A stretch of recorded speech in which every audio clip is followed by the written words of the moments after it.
सबसे पहले आपको बताएं, सुप्रीम कोर्ट ने नैब तरामीम के खिलाफ इमरान खान की दरखास्त पर दौरान समाअत रिमार्क्स दिए हैं कि इमरान खान के कंडक्ट पर सवाल तब उठता अगर तरामीम से उनको फायदा होता। मज़ाहिर दरखास्त गुजार का तरामीम से कोई जाती मुफाद मुंसलिक नहीं लगता। मजीद जानते हैं डॉन न्यूज़ के नुमाइंदे हसीब भट्टी से। हसीब बताएगा समाज से मुतालिक मजीद क्या अपडेट्स हैं?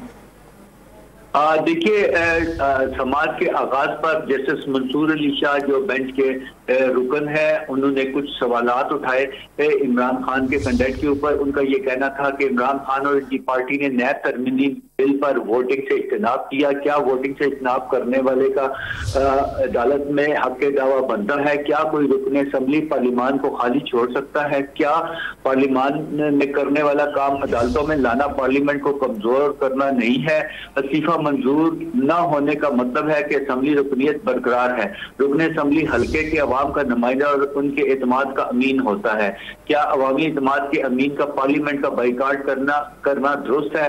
क्या कानून साजी के वक्त बाइकाट करना फिर अदालत आ जाना पार्लियामानी जमहूरियत को कमजोर करता है? कैसे तयन करना होगा कि नया तरमीम अवामी मुफाद और अहमियत का केस है? अवामी मुफाद का तयन क्या अदालत में बैठे 3 जजेस ने करना है?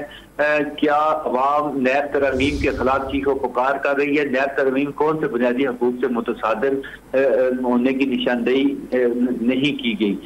जिस पर जस्टिस इजाजुल एहसन का इस मौका पर यह कहना था, चीफ जस्टिस का कहना था कि इस नुक्ते पर इमरान खान से जवाब लेंगे। क्या सिर्फ इस बुनियाद पर अवामी मुफाद का मुकदमा ना सुने कि दरख्वास्त गुजार का कंडक्ट दुरुस्त नहीं? ये हर लीडर अपने इक़दाम को दुरुस्त करने के लिए आइन का सहारा लेता है। पार्लियामान का बाइकाट करना PTI की सियासी हिकमत अमली थी। जरूरी नहीं कि सियासी हिकमत अमली का कोई कानूनी जवाब भी हो। बाज़ औक़ात कानूनी हिकमत अमली भी सियासी लिहाज से बेवकूफ़ी लगती है। पार्लियामानी कार्रवाई का बाइकाट दुनिया भर में होता है। बरसगीर में तो बाइकाट की लंबी तारीख है। इस पर जस्टिस इजाजुल एहसन ने मजीद कहा कि पार्लियामान की मुश्तरका इजलास में कितने अरकान ने नैब तरमीम की मंजूरी दी? मखदूम अली खान जो हुकूमती वकील है, उनका कहना है कि बिल की मंजूरी के वक्त मुश्तरका इजलास में 166 अरकान मौजूद थे। मुश्तरका इजलास में अरकान की तादाद 446 होती है, यानी आधे से कम लोगों ने वोट दिया। जैसे इजाजुल एहसन का ऐसा कहना था। उन्होंने मजीद कहा कि अदालत सिर्फ बुनियादी हकूक और आईनी हदूद पार करने के नुकात का जायजा ले रही है।